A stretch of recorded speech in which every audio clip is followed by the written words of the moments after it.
Era extremamente dolorosa, porque ele era uma pessoa espiritualizada, ele era militar, e ele dizia, como eu vou lidar com essa questão?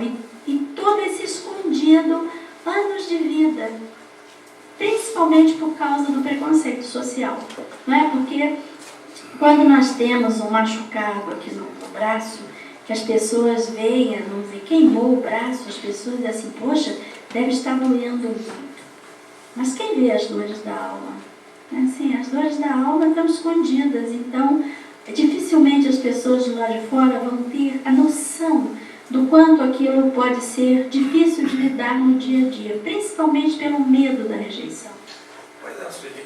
Então, quem seria o louco com esse sofrimento todo de dizer que é opção? Porque não é. Não aí é. É que está, não é opção. Identidade. Não é, é identidade, né?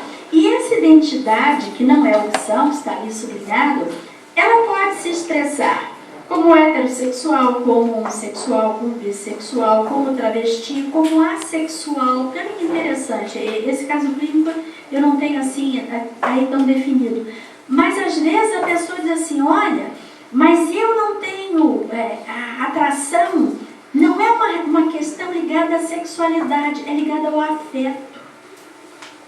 Então aquela pessoa ama alguém do mesmo sexo, mas assim, não é uma atração sexual, isso também pode acontecer, né? E nós vamos mais à frente falar o quanto precisaríamos, que é isso que eu quero, eu acho que esse trabalho que nós desenvolvemos, porque assim, eu tenho assistido vários trabalhos, né, que estão começando a ser feitos sobre essa questão, que urge que seja feito para que se entenda, porque na verdade ainda se tem muito pouca informação sobre o assunto, mas o que nós precisamos é fazer pesquisa, principalmente com a captação psíquica, colocar o sensitivo em estado de transe, para acessar o inconsciente daquela pessoa e descobrir o porquê. Porquê daquela reação, porquê daquela tendência? O que está no inconsciente profundo que justifique que a identidade tenha ficado diferente da personalidade. Então, Existe... Eu sei que você ainda não abriu, mas eu sou mesmo muito... Então seria homoafetivo e não homogenital. Também existe isso. Eu já encontrei, aliás, vários casos de jovens do sexo feminino, né? Caberia pesquisarmos mais uma questão assim. Será que pelo fato de ser mulher, porque é interessante, culturalmente, a mulher é criada para relação estável e para a família, e o homem tende a ser mais criado para o sexo e para o trabalho. Então nós perguntaríamos assim, haveria uma tendência maior de que a homossexual feminina fosse mais romântica e mais ligada ao afeto e não à sexualidade? Porque elas dizem assim, não, mas eu não tenho muito interesse na relação sexual, eu quero o encontro, eu quero o afetivo, eu quero o amor.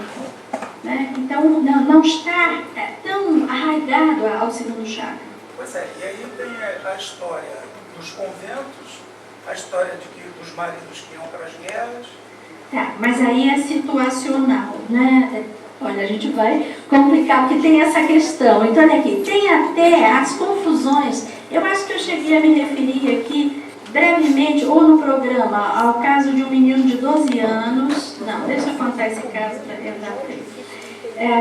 O menino tinha 12 anos de idade, o pai teve um derrame cerebral, caiu da escada, teve uma concussão cerebral e morreu. E quebrou a cabeça e aquele sangue todo. Então, nessa experiência altamente traumática, essa mãe muito assustada disse para o filho, filho, dorme comigo. E ele passou a dormir na cama da mãe, só que ele estava na puberdade. E aí ele começou a ter desejo pela mãe. E ele se censurou, veio a repressão, pela mãe não pode. Então, na desinformação dele, ele decidiu assim, eu não gosto de mulher. E com essa ideia ele foi ao consultório. Só que no caso ele não trazia a tendência homossexual. Essa é outra questão, ninguém vira, ninguém se torna homossexual. Vocês iriam dizer assim, mas aquela pessoa estava casada e depois com 50 anos virou homossexual. Não, assumiu. Chegou a um ponto de segurança no sentido de dizer assim, não, eu vou acabar com a luta interna e eu vou assumir essa tendência que eu trago. Mas ninguém vira, ninguém se transforma. Né? Assim como nós não temos nenhum caso clínico de reversão, porque na verdade a homossexualidade como tendência, ela não é uma doença, isso é muito importante, nem é erro educacional, não é? Porque, por exemplo, quando se diz assim, mas os pais são modelos, sim, mas um pai pode ter um filho homossexual e o outro heterossexual. Então, nós observamos que esse modelo paterno, ele não é determinante para a escolha, para a definição da identidade sexual. Por exemplo, eu já trabalhei com um cliente que a mãe, alcoólatra, ela o vestia de menina e aos 5 anos de idade ele foi levado para um outro país e passou a ser criado num colégio de meninas e ele não se tornou homossexual.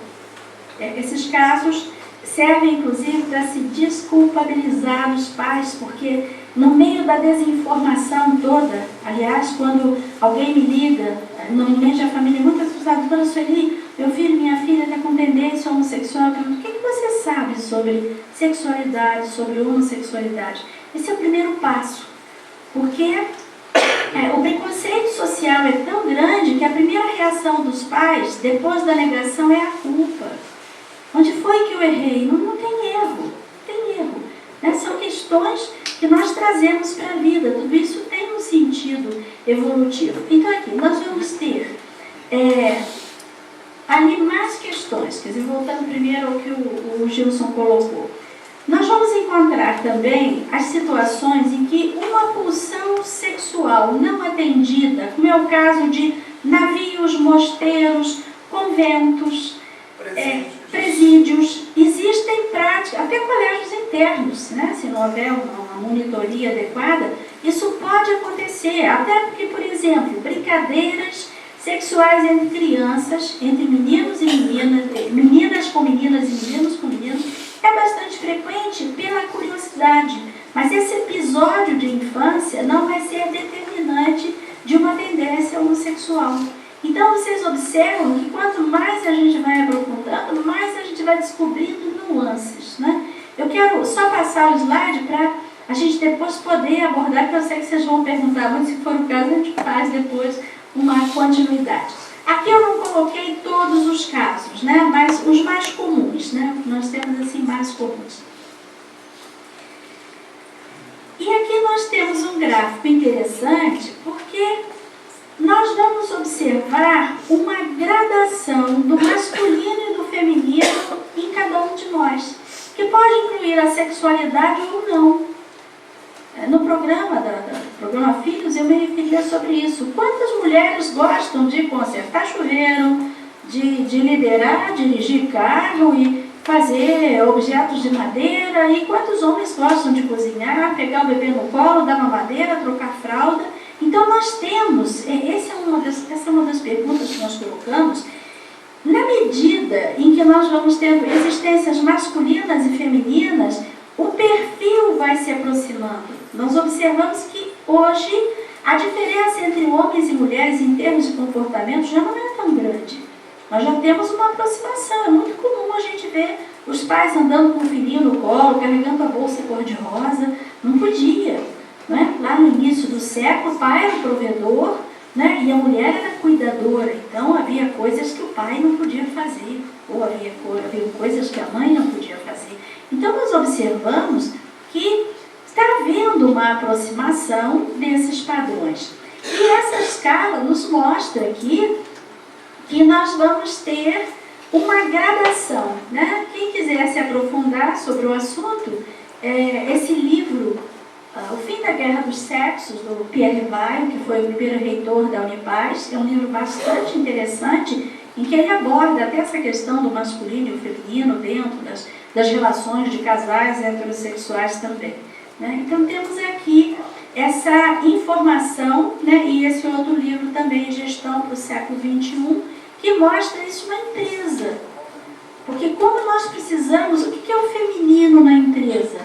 É se lembrar do aniversário, é abraçar o colega que está passando por uma situação difícil, é ouvir. O que é o masculino na empresa? É produzir, é vender bastante produtos, é o externo, é o efetivo, mas o feminino é o afetivo. Então, é uma linha vertical.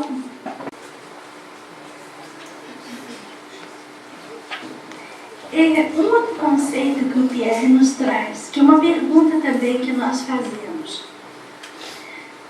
Na medida em que caminhamos para esse equilíbrio, será que nas civilizações futuras teremos uma condição de androginia, teremos o equilíbrio entre o feminino e o masculino dentro de nós? E a reprodução será feita de um outro modo, não sexualizada? Então aqui, não temos as respostas, não sabemos, mas como nós trabalhamos com cenários, é importante começar a observar o que é trabalhar com cenário. Se uma pessoa traz um problema e só ela tem aquele problema, nós vamos trabalhar de modo individual. Mas se uma questão surge de modo grupal, nós vamos entender isso como mutação. Nós vamos prestar atenção. E em relação à sexualidade, existem algumas hipóteses de que primeiro se ame o igual, depois o diferente, depois se integre esses dois lados. Então, nós vamos observar que, na medida que a história da humanidade vai passando, algumas transformações vão acontecendo com o psiquismo humano. E aqui nós vamos definir homossexualidade como atração afetivo-sexual por alguém do mesmo sexo. Caracteriza-se pela inversão entre o ser fisiológico e o psicológico registrada no inconsciente profundo. Então, veja bem, não é um transtorno de personalidade. É importante, nós até... existe um outro conjunto de palestras que nós fazemos sobre sexualidade, que nós vamos abordar de modo mais amplo. Por exemplo, a pedofilia é um transtorno de personalidade, mas a homossexualidade não. E ainda uma questão muito interessante de dados de pesquisa. O maior percentual de pedófilos, em torno de 70%, é entre heterossexuais. Porque as pessoas têm muito medo. Aquela pessoa tem uma tendência homossexual. Como é que essa babá com tendência homossexual vai cuidar do meu filho? Não obrigatoriamente essa pessoa, veja bem, depende. Ela não significa que uma pessoa com tendência homossexual vai ter um comportamento, uma alteração de personalidade voltada para a pedofilia. Né? Então nós precisamos desvincular o que é uma questão da individualidade e o que é uma questão da personalidade. Então nós temos aqui, né, a colocação de que a homossexual feminina veja bem, aí tem uma questão interessante. Se caracteriza como atração, mas, por exemplo, uma homossexual feminina, ela pode se perceber como homem, ela pode se olhar no espelho e ver um homem, assim como um homossexual feminino, se tiver a identidade feminina, vai se olhar no espelho e vai se ver como mulher. E a pergunta é, por que traz a identidade feminina?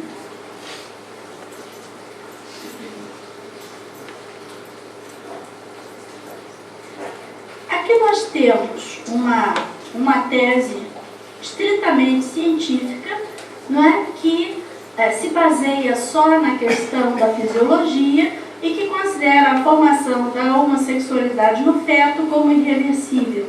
Não permite muito otimismo, que se não refere à cura, entre aspas, porque não vamos falar nesse sentido, porque não é doença. Mas vamos aprofundar que não existe uma formação da homossexualidade. Nós diríamos que é uma proposta ultrapassada, porque a tendência está na individualidade, ou seja, a criança já traz essa tendência. Né? E por que ela traz? É o que nós vamos descobrir mais à frente.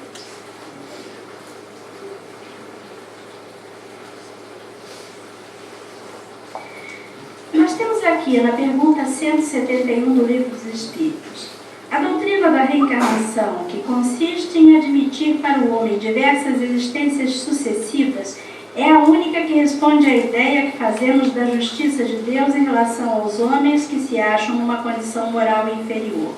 A única que pode nos explicar o futuro e firmar nossas esperanças, porque nos oferece o meio de resgatar